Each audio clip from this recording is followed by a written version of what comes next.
Bonjour, c'est le diable qui te parle depuis l'enfer. Tu veux réussir sur Internet? Es-tu prêt à me vendre ton âme pour y parvenir? Eh bien, voici mes 15 conseils démoniaques pour devenir un parfait youtubeur. Des millions d'abonnés, des tonnes de commentaires positifs, une véritable sensation de maîtriser YouTube. Attention, amis de sympa, si vous voulez vraiment réussir, faites attention à ce que je dis. Je suis le diable. Et faites surtout bien le contraire de ce que je dis. Bon. Voici mon premier conseil. Numéro 1. La quantité, c'est la qualité. C'est la règle numéro 1. Peu importe le contenu, publie simplement une tonne d'articles ou de vidéos. Si tu es la seule personne à travailler sur ton blog, à écrire, filmer, éditer, vérifier, et tout ce que les blogueurs font, épuise-toi jusqu'à mourir.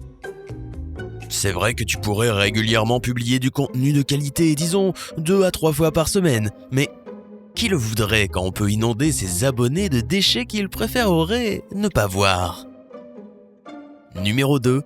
Publie en pleine nuit. 3 ou 4 heures du matin, c'est parfait, nickel. N'envisage même pas de faire des recherches sur les heures où ton public cible sera le plus actif en ligne ou lorsque d'autres chaînes, moins bien que la tienne, publient. Si tu termines un projet à 2 heures du matin, n'hésite pas à le partager immédiatement avec le monde entier. Numéro 3. Raconte des mensonges. C'est ma spécialité. Utilise YouTube comme un univers parallèle où tu serais un expert dans des domaines dont tu ne connais absolument rien. Donne des conseils en matière de santé ou de conditionnement physique, même si tu n'es allé dans une salle de sport que le temps de faire un selfie dans ton survêtement. Donne ton avis personnel sur tous les nouveaux gadgets qui sortent. Dis aux gens comment s'habiller, comment se maquiller ou comment sortir d'une dépression. Décris-toi bien comme un expert dans absolument tout. Tu peux aussi inventer des histoires pour pimenter le tout. Numéro 4. Vole des idées à d'autres youtubeurs. Tu n'as déjà plus d'idées après avoir publié 4 vidéos? Heureusement pour toi, il y a d'autres blogueurs qui en ont plein. Tu as juste à regarder ce qu'ils font et voler leurs idées, vidéo après vidéo. Ou tu peux faire un peu de travail personnel pour être plus discret et voler juste quelques idées sur des blogs les plus populaires. Et quand je parle d'idées, je ne parle pas que des sujets pour tes vidéos. Vole tout ce que tu peux voler. Fais des copier-coller de la voix off. S'il s'agit d'une vidéo de youtubeur, fais exactement comme lui. Si on t'attrape, dis que c'est le diable qui t'a dit de faire ça. Je m'en fiche, ça me fait de la pub. Numéro 5. Critique les autres à outrance. Il n'existe pas vraiment de communauté YouTube. Ne collabore donc jamais avec d'autres youtubeurs. Déteste-les. Oui, tu peux tout à fait dire qu'ils sont nuls, critiquer leur tenue, leur physique, leur voix, ou la qualité de leur sujet et de leurs vidéos. Il n'y a aucune limite à la méchanceté. Lorsque tu auras fini de critiquer les youtubeurs, critique les écrivains ou les réalisateurs de films, surtout ceux qui débutent. Ne te donne pas la peine de faire des critiques constructives, dis simplement que leur travail est mauvais et assure-toi bien de les taguer pour qu'ils sachent ce que tu penses d'eux. Numéro 6. Crée la polémique.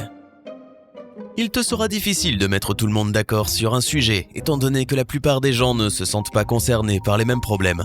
Donc pour attirer l'attention de tout le monde, tâche d'être en désaccord profond avec la grande majorité des gens, en remettant en question des valeurs fondamentales. Affirme par exemple que la Terre est plate, juste pour te démarquer des autres. Ce n'est pas grave si tu as l'air stupide, tant que tu soutiens ton point de vue avec des preuves plus ou moins légitimes. Mais encore une fois, pourquoi t'embêter à en chercher vu que tu sais parfaitement de quoi tu parles? Numéro 7. Fais de longues vidéos, vraiment très longues. Peu importe si tu n'as besoin que de 2 minutes pour répondre à la question que tu as soumise à ton auditoire. Commence par une introduction de 10 minutes, afin d'expliquer pourquoi ce problème en est un. Puis lorsque tu auras perdu la plupart de tes auditeurs, reprends le sujet en répétant une seule et même idée, mais avec des mots différents. Plus ta vidéo sera longue, mieux ce sera. Numéro 8. Clickbait pour les vrais. Ah, mon invention préférée. La meilleure façon de gagner le cœur de millions d'internautes est sans doute d'abuser des appâts. Nomme ta vidéo « Le secret le plus choquant de l'enfance de Beyoncé » et parle plutôt des nains de jardin que tu veux vendre. Tes abonnés adoreront se sentir trompés après avoir perdu 10 minutes à regarder une vidéo qui ne les intéresse finalement pas du tout. Numéro 9. Surestime la qualité du son de ta vidéo.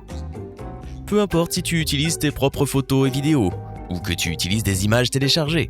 Il y a toujours moyen d'ajouter un univers sonore horrible à ton travail. Si tu filmes, ne cherche surtout pas à utiliser un micro de qualité ou à enregistrer le son séparément. Tout le monde aime entendre le vent siffler plus fort que ta propre voix ou les divers bruits de fond qui n'ont rien à voir avec le sujet. Si tu as besoin d'une voix off à faire fuir les auditeurs, utilise une application robot qui lira tes textes à ta place. Ainsi, tu pourras également traduire tes vidéos dans différentes langues et faire lire tes chefs-d'œuvre par Google Translate, qui n'aime pas une bonne voix de robot bien monotone. Dans tous les cas, n'oublie pas d'ajouter une musique suffisamment forte pour couvrir ta voix afin que personne n'entende ce que tu dis. Cela ajoutera un peu de piment à ta vidéo. Numéro 10. Ne te préoccupe pas non plus de la qualité de l'image. Tu filmes toi-même tes propres images ? Ne gaspille pas ton argent dans un bon caméscope ou dans un trépied. Ton téléphone en mode selfie sera très bien. Et plus tu bougeras et secoueras la caméra, mieux ce sera. Si tu utilises les images de quelqu'un d'autre pour accompagner ton récit, privilégie les vidéos et les photos de la plus basse résolution possible. De préférence, celles avec des traits partout sur l'image. N'hésite pas à voler des photos et des vidéos personnelles et ne t'embête pas à demander l'autorisation à leurs propriétaires. Ils seront ravis de faire partie de ta chaîne si géniale. Qui ne le serait pas ? Numéro 11. Multiplie les effets visuels. Plus on est de fous, plus on rit. N'essaye pas de faire comme tous ces imbéciles qui ont tous le même style et qui s'en tiennent à un ensemble de polices et d'effets vidéo limités. Fais bouger tes plans, fais-les sauter, multiplie les effets de transition en chœur, comme dans un bon vieux PowerPoint. Utilise plein de couleurs différentes, comme des filtres violets par exemple. Et ne te limite pas qu'au violet. Utilise autant de couleurs que tu le souhaites et rends ton contenu un peu plus pourri. Je veux dire plus pro. Avec de superbes arrière-plans monochromes, un sujet mal cadré ou mieux encore trop éloigné. En plus, personne n'aime la symétrie aujourd'hui. Quant aux polices, utilise celle qu'une personne ne peut lire. Tu te rappelles, Mystery ? Et choisis de préférence la plus petite taille possible. Plus tu utilises de polices différentes dans une vidéo, mieux ce sera. Il paraît même qu'il y a un prix spécial sur YouTube pour ça. Comme pour tes images, fais bouger ton texte et fais-le disparaître avant qu'on ait le temps de tout lire. Numéro 12. La manière dont tu présentes ton sujet n'a aucune importance. La meilleure vignette de présentation pour ta vidéo est la capture d'écran aléatoire que YouTube choisit automatiquement pour toi, c'est bien connu.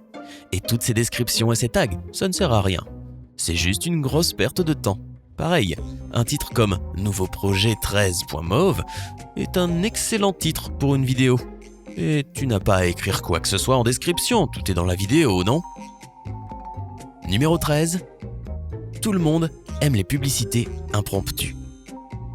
Quand ta chaîne aura enfin plusieurs milliers d'adeptes, ce qui est garanti si tu suis ces conseils, offre à ton public des publicités impromptues. Ajoute un gros plan de 20 secondes de ce nouveau dentifrice bio que tu as essayé et que tu aimes tant, et n'oublie pas de préciser que tu ne te lisses plus les cheveux qu'avec ce nouveau fer. Peu importe que ta vidéo s'intitule « Comment devenir le meilleur orateur public », tant que tu es payé par la pub, ton public aimera les regarder. Numéro 14, les spoilers sont pas mal non plus. Tu es spécialisé sur les critiques de livres ou de films ? Tu as peut-être été invité à une projection en avant-première du dernier film que tout le monde attendait ? N'oublie pas de mentionner tous les rebondissements de l'intrigue, les morts tragiques et les histoires d'amour inattendues. Oui, c'est ça, les spoilers.